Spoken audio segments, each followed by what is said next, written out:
Il se trouve que dans ma vie... Sérieux mec, une vidéo sur ta coupe de cheveux, ça va être quoi la prochaine étape? Les différents types de profs? Après c'est surtout mon expérience personnelle, et puis c'est pas comme si un autre youtubeur animation avait fait une vidéo sur le sujet. Oh le fils de... J'avais jamais eu les cheveux si longs que ça. Globalement ils étaient jamais vraiment coupés très courts, parce que sinon je ressemblerais à ça. Du coup, j'ai toujours laissé une bonne tignasse par-dessus, histoire de pas me faire contrôler à chaque fois que j'enlève ma casquette. Et récemment, je me suis tapé un délire, le projet cheveux longs.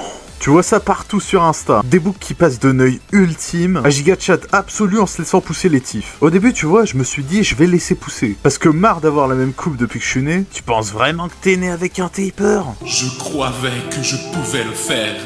Et puis si ça me plaisait pas, j'avais qu'à retailler autrement. Mais plus le temps avance, plus je kiffe. C'est un peu comme un nouveau make-up pour mec. Mais par contre, il y a certains inconvénients qui me donnent envie de faire une Kratos, hein. Dans les deux sens du terme.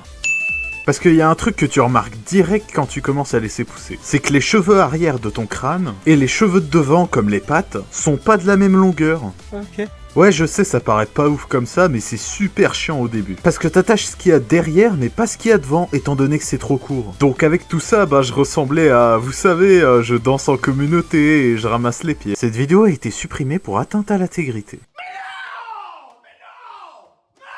Et par exemple, quand je mange, je me retrouve des fois à bouffer mes cheveux.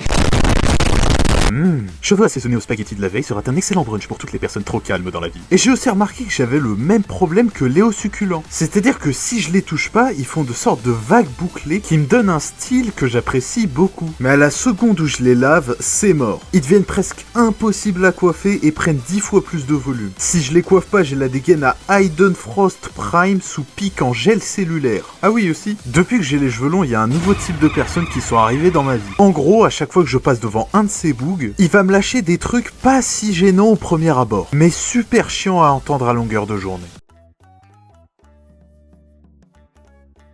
Oh si quoi ça? Tu fais les cheveux longs comme les filles? Bah non, j'aime juste avoir les cheveux longs. Ah ouais, c'est comme ça les nouvelles générations.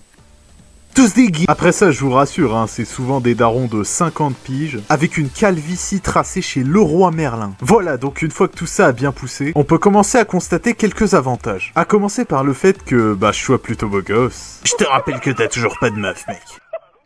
Et deuxième avantage, c'est que le matin, j'ai zéro coiffe, zéro réflexion à faire. J'ai juste à foutre un élastique et c'est fini. En plus, ça me rajoute des points de charisme. Mais bizarrement, aucune meuf t'approche. D'ailleurs, en parlant de meuf, est-ce qu'on est d'accord qu'elle serait pas toute trop belle avec un carré? Bah il a pas tort, il a pas tort. Il a pas tort.